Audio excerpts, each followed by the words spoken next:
On my way home, almost back to Ohio, actually, had a long conversation with one of our clients. Really nice guy. Hadn't really spoke to him on the phone. He's been a client of ours for 2 years, but hadn't had a chance to speak to him. He was talking about, asking questions about what are we doing with the sales this year, and are there any changes you feel you can make to your program? And I told him that I think if I was to step back and look at what we did this year in 2025, in particular in Ohio, I think that I made an error in not having more of our horses paid into the fairs. And, I just thought when the way that they were training down, I didn't think that we'd spend much time on the fairs, to be honest. And then looking back at He's a Fearless Peter in particular, and a number of the other horses, they could have raced a couple of times at the fairs. And for that, I feel like maybe I dropped the ball in that regard, and we're always trying to learn. And it just felt to me that in 2023 and 2024, when we went to the fairs, they didn't race for much money. There seemed to be a lot more divisions. It was tough to manage that and have their calendar line up where they could race in a Buckeye, but then there was a fair in between. It was more complicated than just, hey, we got a week off, let's go to the fair. They're spread out everywhere. They're in different places. The surfaces are different. Sometimes they're tighter tracks. Sometimes they're actually very nice tracks. But ultimately, I think I should have widened that highway and at least given us an opportunity to do that. And yeah, I thought it was the right move at the time. I thought it made sense to save a little money not paying them into the fairs. And I think in respect to a couple of horses, now I don't think Supermind, just Uncle Danny, would spend much time there. I don't think they'd get around a fair very good. Diosa della Danza would be an absolute menace on the fair. Imagine all the shadows and rides, and there'd just be carnage if she went to the fair. But there were some horses we could have floated over to the fairs and done pretty well with. So had a great conversation with him about that. Talked about his thoughts on racing, which most of our clients, you guys, a lot of you out there are in lockstep with what we're trying to do. And as I said to Mr. Mitchell, I'm not perfect, right? I make errors the same as everybody else. I'm okay with fessing up because I'm a human being. Nobody's perfect. And, I think that there's stuff to learn from everything we do this year, whether it be the top end classes. We start looking closer at Kentucky, or we start looking closer in Pennsylvania or New Jersey. We talked about New Jersey with Perfect Thought. Now, it's easy to talk about New Jersey and say, geez, I think we should have a couple more horses in New Jersey because we had a good one. If we had the 6th best pacing filly that was only eligible in New Jersey, that's not so fun anymore.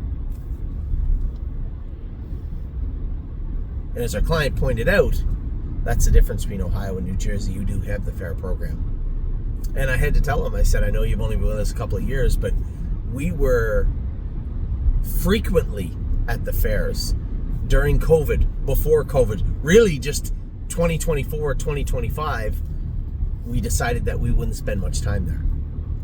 We had other places to be, and we had horses that were racing good, and quite frankly, the ones that weren't racing good, we got rid of them.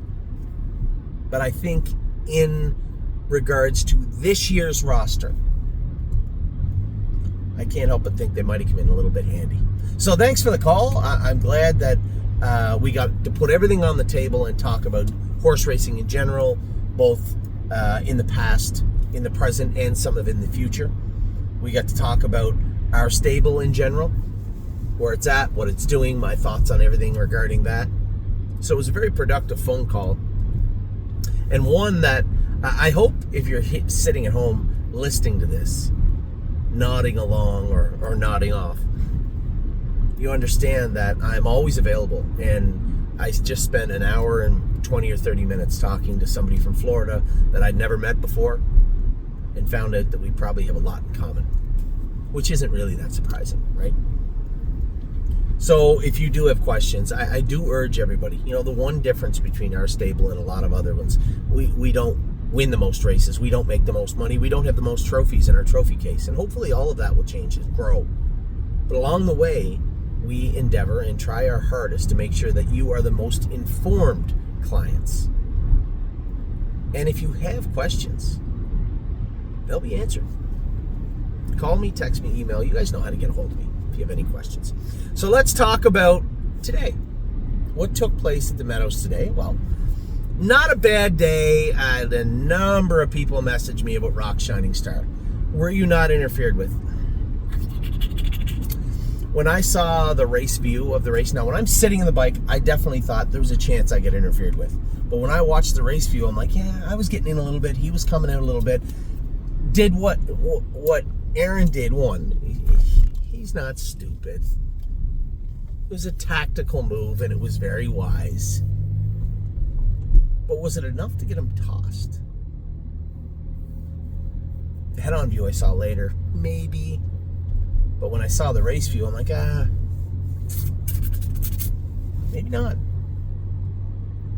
Judges asked it, yeah, I was getting in a little bit. He was coming out a little bit.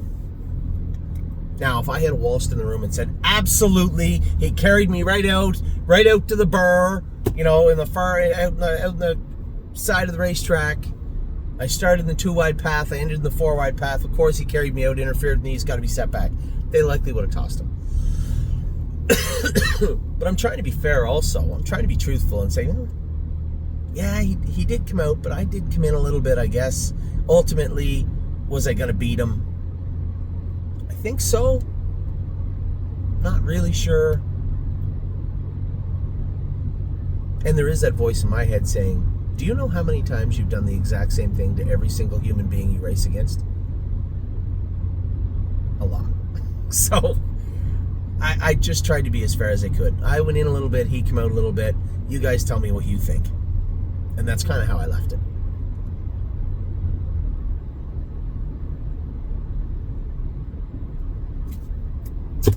I think there was a part of me that thought he was going to be set back anyway. But he wasn't. So, it's not the end of the world. Rock Shining Star will be back next week.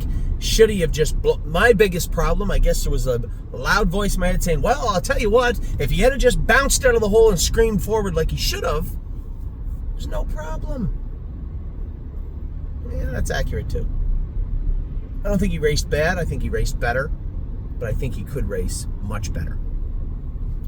I like the fact that he's behaved. He sat in the hole. He waited. And when I asked him, he acted like he did want to pounce. I think his confidence is growing. If we could ever just draw good again next week, I'll leave him over there one more week also. I know that Tim watches these videos, and, I said that Patrick might be up for sale in a week, right? And I love Patrick. We'll talk about him in a minute. And that Neptune was over there. I'm trying to trying to work a place in for Neptune also. And he was a little flat today. He had to race with a bar shoe on. He had a quarter crack that blew out. I thought he raced good. I don't know his line. It's got to be 53. It felt like we were going 27 and a piece on the end of it. A decent line for him. So I can't be unhappy with him. I think I could have been a little more forceful on the phone, I guess, in hindsight, but whatever. He draws good next week. He'll race good again, and he is racing better, and he is coming alive. He's not on the line. He isn't as bumpy. Remember how bumpy he was when we got him? He's not bumpy in the turns. He's not on that line. He's behaved, and he's becoming more focused, and I hope his confidence grows from there. So there's your talk about Rock Shining Star. I guess I'll just work my way backwards. Neptune drew the outside, coming off a quarter crack. He's got a bar shoe on his right front foot. What am I going to do? I had to duck him, and he's in tough. I had to duck him, finished up his mile. I run him through the inside, finished up fourth. A good race for him. Time is on my side was great. I did not know that Surreal Ideal could leave that fast. I had no idea. I'm thinking to myself, I'm not going to get roped into blasting off the car with Aaron and Dave. I'm going to float off the car, and either Dave is going to put Aaron in the 2-hole, and I'm coming, or Dave is going to let Aaron go, and I'm coming. It never factored into me. It never dawned on me that Mike Wilder would or could leave us. That horse was crossed over. We went 26-1. He was crossed over as the gate was closing. That's not just, geez, he can get out of there. That is leaving hard. And I did not know that horse could do that. That horse went 26-1 first quarter, 26-3 on the end of it with the earplugs in. Vernon Beachy has that horse very, very good right now. He raced exceptionally good. And time is on my side. I have no idea what his line looks like, but he raced great. First over, going as hard as he can right through the wire. I was very, very proud of the way he raced. Lots of good things ahead. Well, the kids are home. Lots of good things ahead for time is on my side. You, jump in. What? Jump in. What? Get in. What's that? Where's John Patrick Car? Yeah, just for a second, jump in. Did you by any chance hit a curb? No, why? Because that fender's, the toe link's knocked in more. No. Oh, I hit a deer the other night. I know, but the toe link's knocked in. I don't know what a toe link is. You're 12. How do you need to know what that is? So time is on my side, raced great, and Patrick the Piranha raced as good as he can, but this is the tough thing, right? That's the open. They were tough. I was lucky to get what I got with Patrick the Piranha.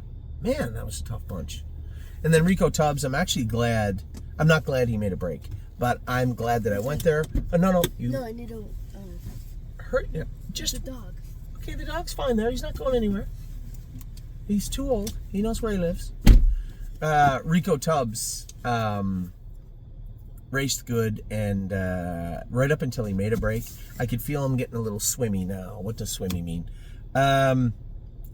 So it's two things. I think it's his left stifle and his left knee, just pinching him just a little bit. Maintenance, I believe that's what I saw anyway. Wasn't running in at all. Running out in the straightaways and coming out of the turn when he switches his leads, he get out of gear. His hobbles probably need to be a hole or two tighter to race in the final at the Poconos, I think. Need to work on his feet, maybe maintenance on those knees. He's a Father Patrick 2-year-old at the end of his season, probably needs his knees done, and I would guess that left stifle. Put a gating pole on the outside, and I think Rico Tubbs will be fine for the final. Had I not driven him today, had he not made that break, nothing I just told you would have... Oh, watch what you're doing there. My bad. Nothing I just told you would have been possible. So you, sit back. You are done your 2025 season. You guys ended up with a loss. Yeah.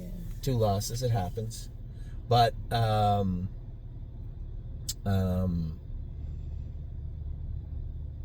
for most people that don't know this, Ollie is going to be playing baseball in Ohio next year, right? You made your decision. I left the decision up to you. And it's your first major decision of your life, actually. What's wrong, honey? Can you take me to ride my bike soon? In a minute, all right? I got to finish this. So, Ollie is going to be playing in Ohio next year, which makes things a little easier for me, but I did not want to weigh in. It's just one of those things. I know Mom said you were a little bummed out, but at the same time, baseball, I tell everybody, is a cool sport. It just teaches you so much about life, and this is one of the most important things that you're going to learn, especially for our family, is that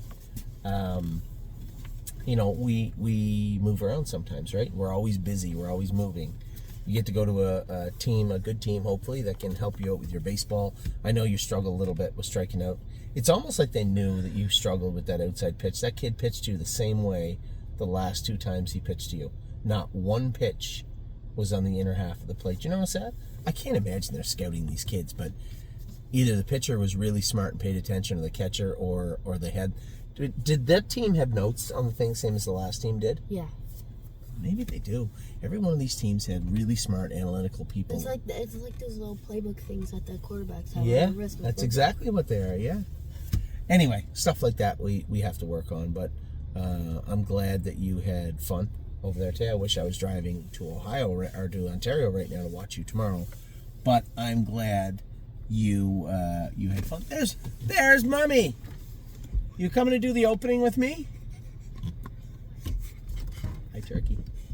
I'm being swarmed. Anyway, a good day at the track. Great conversation on the way home with one of our clients. A good day at the track. Rico Tubbs, I learned a lot from that break today, and what I learned was exactly how it won't happen next week. Addie, stop. Get off the car, baby. Patrick the Piranha raced as good as he could, but again, I got some soul searching to do with respect to Patrick DePrana moving forward. Time is on my side. Race tremendous. A very, very good race from that horse leading up to what'll be the Eward Memorial next week, and Surreal Ideal and horses that are supposed to be better than both of us are going to be in there. But you know what? Time has been a great horse. Neptune race good and will only get better. What? There's your number one fan in the window right there. Who? In the window, right there. I don't see who you're talking about. Cruz? Oh, yeah. Time is on my side. Race great. Neptune raced as good as he could. Some stuff to work on with him, but he'll come forward now. I like his attitude, this horse. He's another one of those horses that's kind of growing on me moving forward. And as I said, Rock Shining Star. My fault. My bad. I should have been a little more forceful, and I wasn't. So that is Pennsylvania in a nutshell today. We have now look, I booked off Freedom Hill thinking that I was going to be at your baseball tournament. So I get to watch Aaron Merriman at 2-1 drive Freedom Hill tomorrow. And then I'm going to go to the races and drive Gaslight Hall and Foxy Seaside. And all of Kentucky racing on Monday. And Tomboy Strong, I'll drive her at Scioto on the same day. So Amy and I got our opening video to do. I have the racehorses to talk about, and then the videos are all done for the week. I hope you guys are having a great weekend wherever you are. We'll talk to you all very soon.